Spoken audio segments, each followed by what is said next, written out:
Saya Muhammad Syamil adalah wartawan anda untuk episod pertama kita di channel TV di Sutra.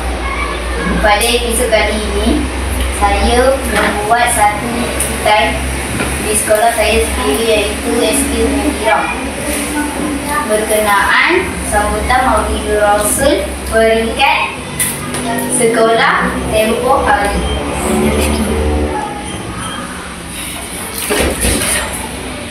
Program sambutan Maulidul Rasul ini telah diadakan pada 9 November 2024 serta melibatkan semua murid Muslim di sekolah SK Semendirang.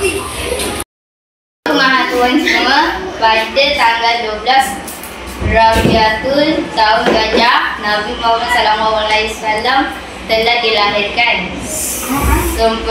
Sempena kelahiran baginda, umat Islam telah mengadakan sambutan Maulidul Rasul untuk peringati hari tersebut. Tanpa melengahkan masa, mari saksikan video montaj yang telah disediakan.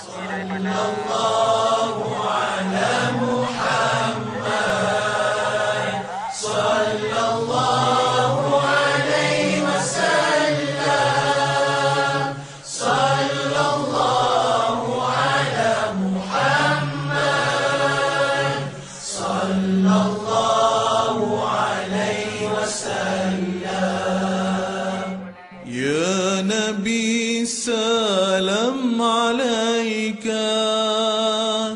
Ya Rasul, salam alaika. Ya Habib, salam alaika. Salawatullah alaika. Sallallahu ala Muhammad. Sallallahu. Video montajnya merumuskan secara ringkas berkenaan program sambutan Maulidul Rasul yang berlangsung di SK Semendirang.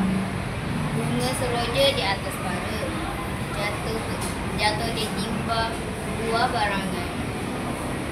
Andai kata tersilap.